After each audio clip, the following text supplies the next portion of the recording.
A paz do Senhor, meus queridos.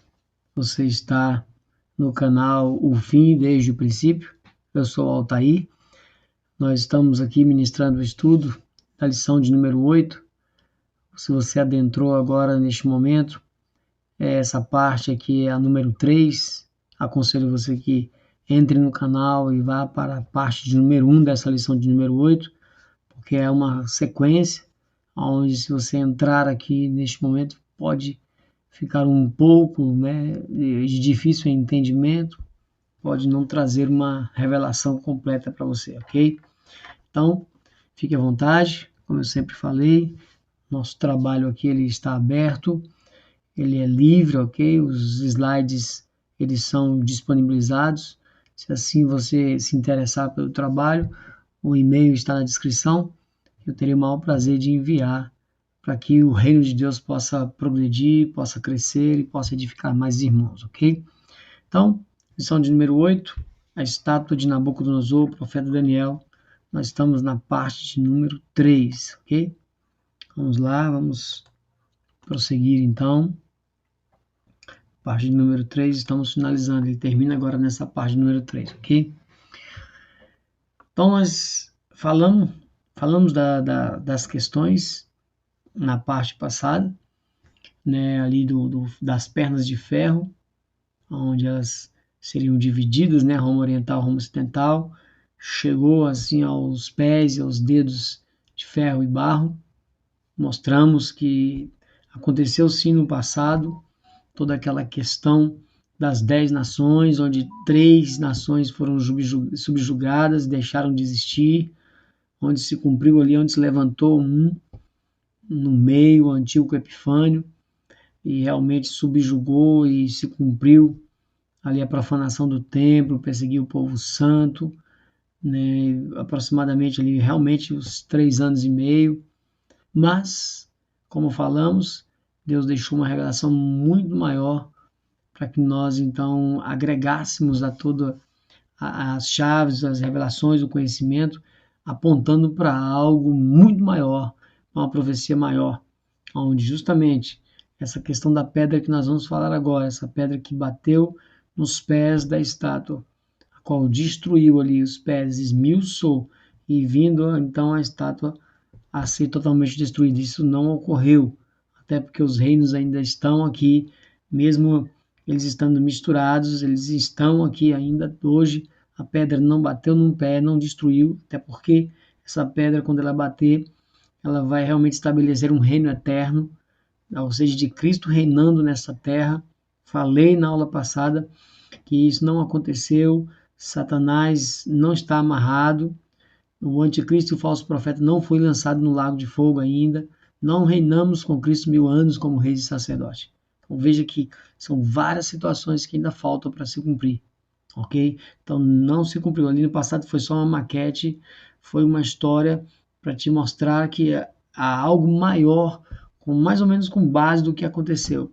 Mas cabe a nós lembrarmos que haverá uma tribulação na face da terra que nunca houve e nunca haverá igual, ok? Então houve uma tribulação para aqueles santos que assim foram perseguidos e mortos, claro, mas haverá uma que nunca houve e nunca haverá. E depois dessa tribulação, o reino de Deus será estabelecido nesta terra, aqui, onde os santos, Cristo vai descer, e ali na guerra do Armagedon vai ser estabelecido, depois de vencer a guerra do Armagedon, vai ser estabelecido o reino milenar nessa terra, onde reinaremos com Cristo durante 1000 anos, ok? E aí, essa parte justamente desse estudo vai mostrar esse ponto da revelação, em que essa chave realmente que aponta para que tudo aquilo que aconteceu faltou algo, ok? Que vai acontecer somente no final, e é justamente essa pedra. Nós vamos mostrar o que significa essa pedra. Vamos lá. Vamos lá em Daniel 2, vamos reler, nós já lemos, nós vamos reler para poder pegar o contexto, ok? Então, Daniel 2, 34 e 35. Daniel 2, 34 e 35. Vamos lá. 34 a 35. Ele diz: Estavas vendo isto? quando uma pedra foi cortada sem mão, preste atenção, olha os detalhes, sem mão, a qual feriu a estátua nos pés de ferro e de barro e os esmiuçou. Até porque os reinos ele vem decrescendo, ok? Babilônia, Medo-Persa, Grécia, Roma, e aí vem para os pés as 10 nações que foram subjugadas, e que estarão também 10 nações, onde se levantará um e será destruído por esta pedra. Então veja, ela vai esmiuçar justamente os pés de ferro, que vai estar a coligação de nações, essa mistura vai estar ali diante do povo de Deus, e ela vai ser destruída. Então, foi juntamente esmiuçado o ferro, o barro, o cobre, a prata, o ouro, os quais se fizeram como a pragama das eiras no estio, e o vento os levou, e não se achou lugar algum para eles. Mas a pedra que feriu a estátua se fez um grande monte e encheu toda a terra. Por quê? Porque aqui foi estabelecido o reino eterno. Você tem que pegar outras profecias, pegar o próprio Daniel, calma que nós vamos chegar lá na frente, e você vai entender completamente o agir desta pedra, quem é essa pedra e como ela está agindo, e quem é, né, na verdade. Então veja que essa pedra vai encher toda a terra. Por quê? Essa pedra é Cristo. Essa pedra que vai bater nos pés, destruir todos os reinos. Você vê que ele traça a destruição de todos os reinos, onde não mais nenhum reino será estabelecido sobre a face da terra. Somente o reino milenar, o reino de Cristo. Vamos lá. Vamos prosseguir. Então, essa pedra, qual é a simbologia? O que ela significa? Vamos lá. Então, assim, vejamos quem é a pedra. E a pedra era Cristo. Vamos lá. 1 Coríntios 10, 4. 1 Coríntios 10, 4. Vamos lá mostrar quem é essa pedra ao longo de toda a palavra de Deus. E beberam todos de uma mesma bebida espiritual, porque bebiam da pedra espiritual que os seguia, e a pedra era Cristo. Então veja aqui o povo, quando saiu do Egito, foi para o deserto, não pela vontade de Deus, mas claro, pela incredulidade, né, falta de fé, eles acabaram ali 40 anos no deserto. E todos os milagres ali, acontecimentos, né, o demonstrar da ação e a provisão de Deus no deserto, uma delas era essa água que fornecia água para o povo de Deus. E essa pedra, ela acompanhava, ela seguia, e essa pedra era Cristo. Então eles bebiam de uma água, de uma bebida espiritual, onde já mostrando, apontando para algo superior, para o próprio Cristo, que é onde nós vamos beber dessa água e não vamos ter mais sede. Lembra ali que ele revela ali para a mulher samaritana em João 4, onde ele mostra para ela que se ela beber daquela água que ele der, jamais terá sede. Por quê? Porque ele é essa pedra, ele é essa rocha, e quem beber dessa bebida espiritual que vem dessa rocha, que é Cristo, jamais terá sede. Vamos lá. Vamos prosseguir. Atos 4:11. Atos 4:11.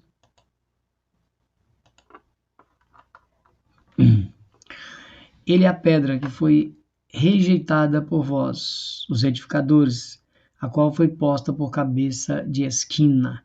Então veja que essa questão da pedra, ela é a pedra que trouxe salvação. Aqueles que assim acompanham, seguem, acreditam e creem, essa pedra para uns é salvação e para outros é tropeço, mostrando que é Cristo. Aqueles que creem em Cristo caminham para a salvação, mas os que não creem em Cristo já está condenado, né? Que não creem, não se dispõe a servir e a seguir em obediência, já está condenado. Então essa pedra, para uns é pedra para salvação, para alegria, e para outros é pedra de tropeço, apontando sempre para Cristo. Marcos 12:10. Marcos 12:10. Vamos lá. Ainda não leste essa escritura? A pedra que os edificadores rejeitaram, esta foi posta por cabeça de esquina. Quem rejeitou? os judeus, eles rejeitaram a pedra. Então, mas ela foi posta por esquina, por pedra de esquina, por pedra fundamental, aonde os edificadores iam então fundar, construir, né, se edificar sobre essa pedra. Era uma pedra principal. Então, através de Cristo, os santos, a igreja hoje é edificada. Através dela, nós montamos, ela é a pedra de esquina onde montamos os alicerces, através dos apóstolos, dos profetas, onde nós construímos, onde nós somos pedras vivas na construção desse templo de Deus, onde Cristo é a pedra fundamental. Pedro fala muito bem disso, dessa pedra fundamental. Vamos lá. Vamos ver Pedro aqui. Vamos pular Mateus, 1 de Pedro 2,6. Justamente a pedra. 1 de Pedro 2,6. 1 de Pedro 2, 6. 6 a 8. Pelo que também na Escritura se contém, eis que ponho em Sião a pedra principal, veja, da esquina, eleita e preciosa, eleita desde a fundação do mundo, né? E quem nela crê não será confundido, de forma nenhuma. Os cristãos que creem em Cristo, eles refletem a glória de Deus, eles exalam o bom perfume, pelo menos deveriam, né? Então não é confundido. E assim para vós, os que credes, é preciosa. Mas para os rebeldes, a pedra que os edificadores reprovaram, essa foi a principal de esquina. Está vendo que ele repetiu o que foi dito em Marcos? E é uma pedra de tropeço e rocha de escândalo para aqueles que tropeçam na palavra, sendo desobedientes, para que o também foram destinados. Ou seja, para aqueles que tropeçam na palavra, você lembra que João 17 diz, santifica na verdade, a tua palavra é verdade. Então essa palavra que santifica, essa palavra separa, essa palavra nos separa da obra da carne, separa das coisas do mundo, não nos tira do mundo, mas separa do mundo. Então essa pedra não nos faz tropeçar na palavra, ou seja, a palavra não nos faz tropeçar nessa pedra, porque nós nos tornamos obedientes, e não o contrário aqui. Pensa que quem tropeça na palavra sendo desobediente, para quê? Para os que também foram destinados. Ou seja, os que tropeçam, eles são destinados ao fogo eterno, mas os que não tropeçam são destinados à salvação eterna. Então essa pedra para uns é tropeço e para outros é alegria. Essa pedra que no final dos tempos vai ser lançada nos pés da estátua, exemplificando então o estabelecimento do reino. Efésios 2:20. Efésios 2:20.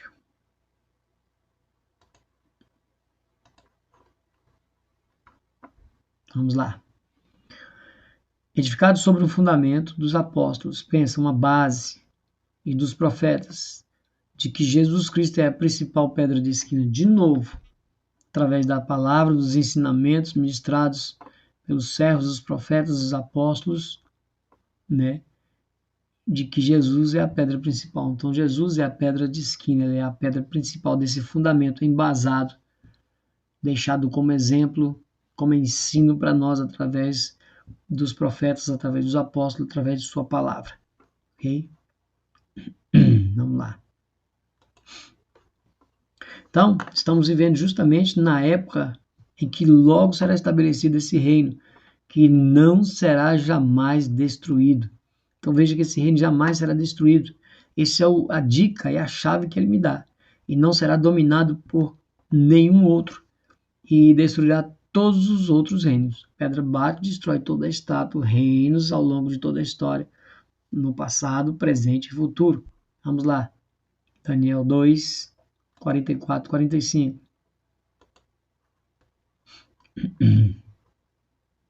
Daniel 2, 44, 45. Veja.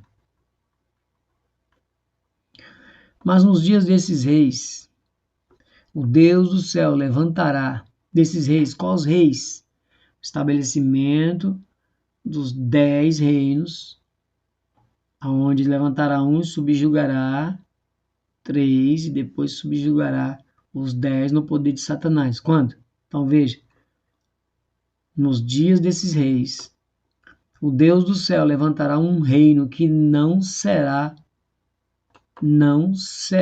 jamais destruído. Veja, preste atenção nessa dica que ele me dá, me mostrando que isso é para os tempos do fim, como nós lemos no início desse estudo. Guarda, Daniel, sela o livro, porque a revelação, a ciência, né, o esquadrinhar desse livro é para o tempo do fim. De novo, estou repetindo isso. E esse reino não passará a outro povo. Por quê? Será estabelecido o reino eterno. Ele esmiuçará e consumirá todos esses reinos e será estabelecido para sempre. Então veja, se você olhar que teve o reino egípcio, assírio, babilônico, medo-persa, Grécia e Roma, né? E a mistura que vai sair dali dos pés, que são das pernas, que são os pés e os dedos, vão ser todos destruídos para ser estabelecido esse reino. E ele esmiuçará todos eles, ó, e será estabelecido para sempre. Olha só, da maneira como vistes que do monte foi cortada uma pedra, veja a pedra, 100 mãos, e ela esmiuçou o ferro, o cobre, o barro, a prata e o ouro. Ou seja, ele citou a estátua.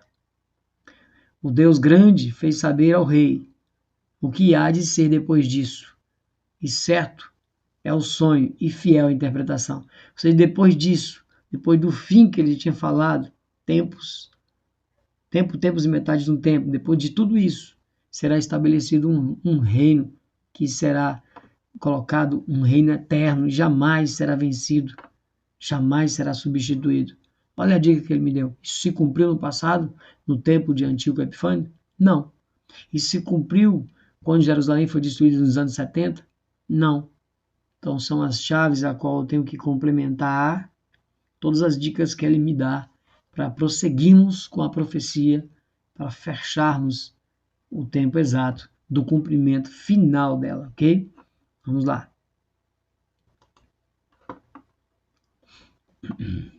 Vamos prosseguir, estamos terminando já, ok? Essa parte vai ficar bem pequena, mas não tinha como eu deixar na segunda parte. Vamos lá. Como temos visto, atualmente há várias nações querendo se unir para derrotarem uma pseudo-crise que nunca acaba. Já existem blocos econômicos fechados que logo estarão contemplando o planeta inteiro. A nação que não aderir terá terríveis consequências. Então nós vemos que nós estamos vendo hoje a questão desses acontecimentos agora, a qual nos colocou em quarentena, juntamente com os problemas políticos que nós estamos vivendo, não somente no Brasil, mas em todo o mundo. Nós vemos órgãos, OMS, ONU, vários outros blocos tentando trazer uma solução, uma unificação. O próprio líder religioso, o Papa, todos querem uma única religião, um único governo, sempre apontando para algo, para o final dos tempos, que está profetizado na palavra de Deus.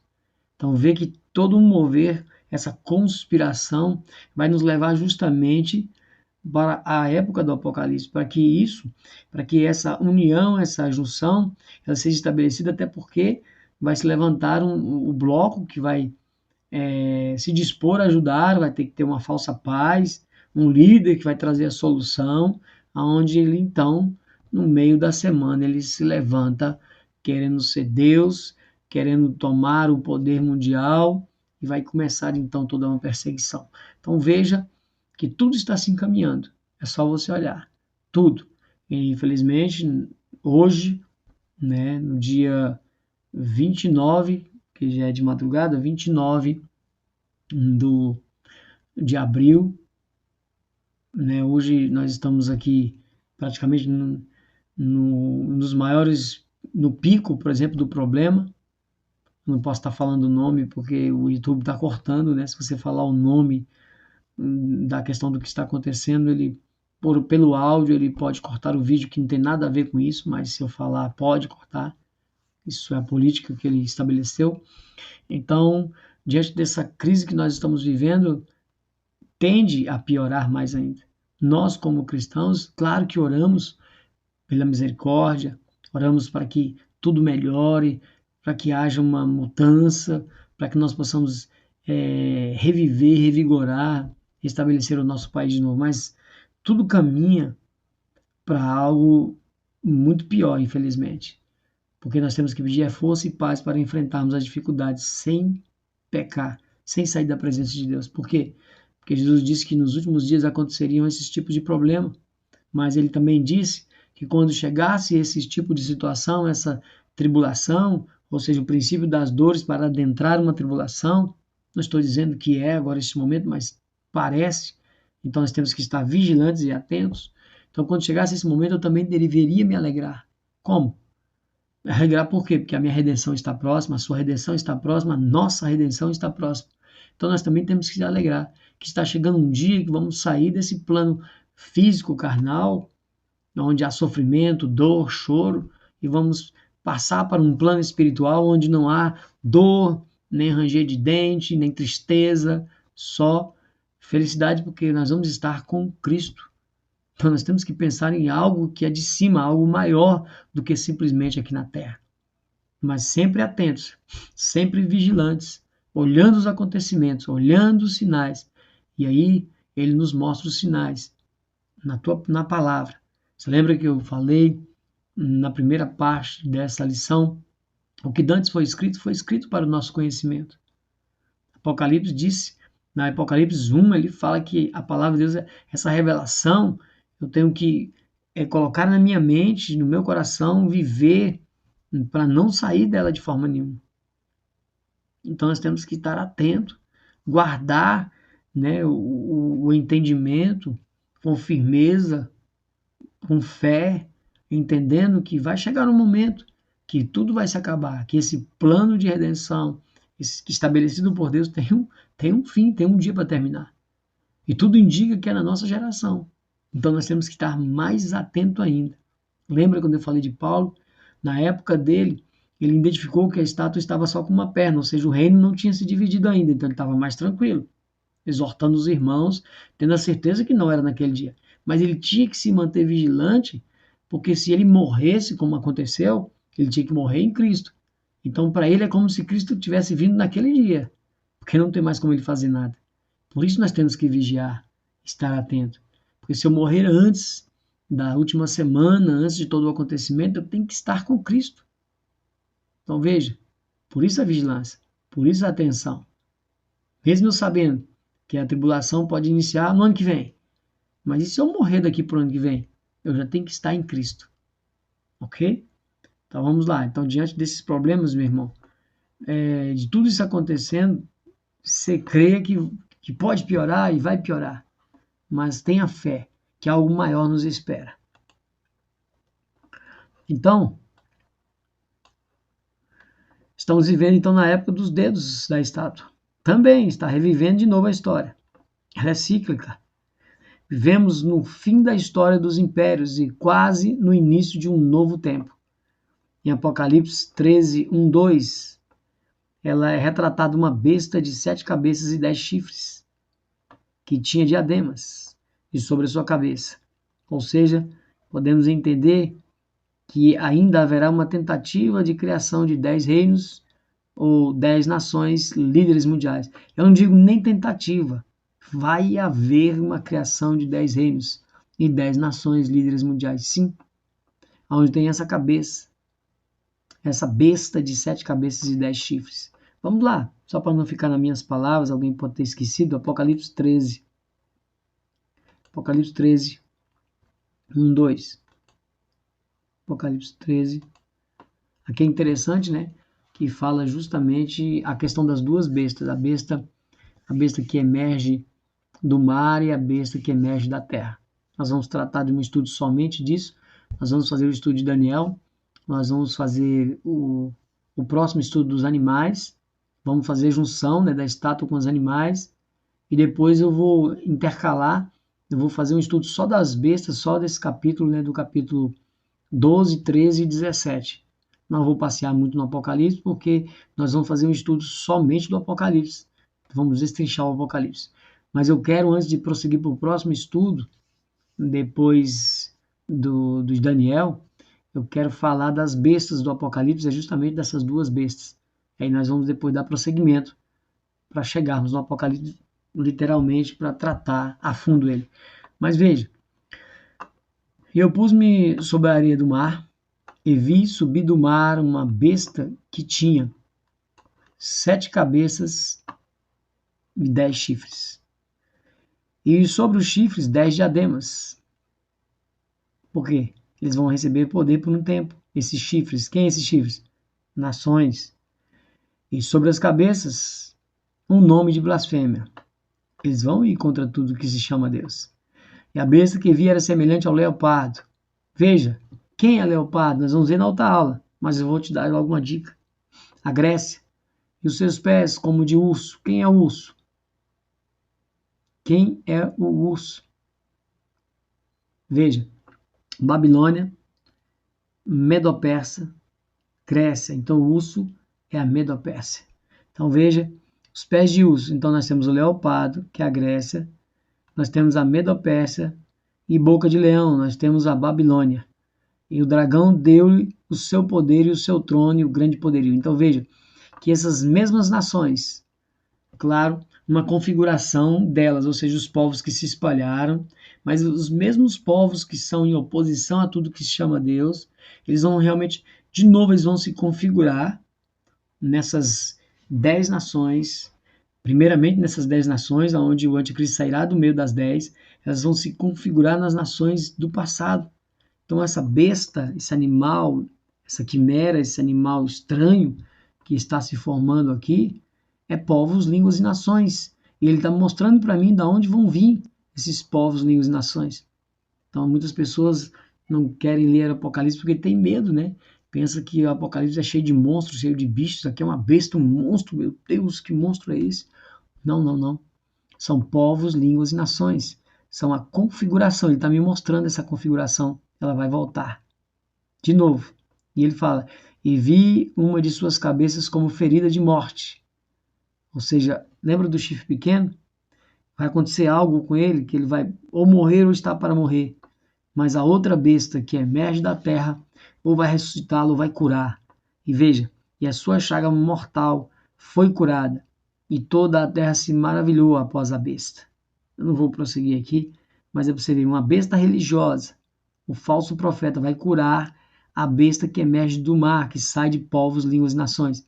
E depois eu vou te mostrar de onde sai essa besta religiosa. Mas não simplesmente vou falar, muitos falam quem é essa besta, mas não provam de onde ela sai. Eu tenho como mostrar para você de onde ela sai. Então não perca o estudo que nós vamos fazer, possivelmente, né, a lição de número 10, onde nós vamos falar das duas bestas do Apocalipse. Vamos prosseguir. Vamos terminando então. Então veja que essa configuração ela vai retornar para então os fim dos dias. Eu espero que você tenha aprendido, porque na próxima aula nós vamos justamente fazer a conexão. Nós vamos fazer a conexão da estátua com os animais. Ou seja, os sonhos que Daniel teve, agregando, então, aumentando a revelação da estátua. Né? Então, deixa para a próxima aula, onde nós vamos ver que cabeça de ouro, Babilônia é o leão. Então, por que ele tem duas asas? Na outra aula você vai saber. Por que o urso tem as 3 costelas na boca? Por que um pé dele, um lado é mais levantado do que o outro? Você vai saber na próxima aula. Por que o leopardo tem 4 cabeças e 4 asas? Que representa justamente a Grécia. Por quê? Por que esse animal tremendo aqui, estranho, que tem justamente 10 chifres? Por que ele tem 10 chifres? O que representa esses 10 chifres?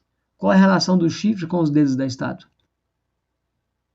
Então veja, você tem que fazer essa conexão. Porque essa formação dessa besta, a formação desses animais, esses animais são considerados bestas. Porque eles são animais estranhos. Leão tem asa? Não. Leopardo tem 4 cabeças e 4 asas? Não. E esses animais com 10 chifres? Esse animal com 10 chifres ele tem, é comum? Não. Então eles estão bestas e eles vão formar a besta do Apocalipse. Então, meu irmão, que você possa ter usufruído, aproveitado desse estudo e possa, como eu falei, sempre falo nos finais dos estudos também, aproveita, estuda, se você não entendeu, volta de novo, estuda de novo, não perca o cerne do entendimento, vai na palavra, vai estudando a Bíblia, que você vai ver que daqui uns dias você está craque, você está entendendo, você está ensinando, você está frutificando. Esse é o nosso objetivo. Não perca tempo, meu irmão. Remir o tempo, como Paulo fala, remir, aproveitar o tempo, porque os dias são trabalhosos, os dias são findos, não perca tempo. Não seja como aquela semente que cai no meio dos espinhos, onde as coisas do mundo sufocam. Não deixe isso acontecer com você. Se coloque diante de Deus para ser usado como vaso, né? Ou seja, encher você a ponto de transbordar. E peça para Deus para você ser usado como um vaso de barro. Eu sempre falo isso também, vaso de barro, sabe por quê? O vaso de prata e de bronze, de ouro, eles não quebram, tem que derreter. Mas o vaso de barro é muito mais fácil. Tá errado, trincou, quebra. Deu um furo, um trinco, um rachadinho, quebra e faz de novo. Nós temos que ser o barro na mão do oleiro. Se deixar ser trabalhado, se deixar ser usado, se deixar, meu irmão, ser usado para quê? Para que você seja testemunha de Deus na face dessa terra. Esse é o nosso objetivo. Fique na paz, que Deus abençoe, no nome de Jesus, que a paz do nosso Senhor, que excede todo entendimento, seja sobre cada um de vós e até o próximo estudo, se assim Deus o permitir. Amém, meu irmão? Fique na paz, que Deus abençoe grandemente.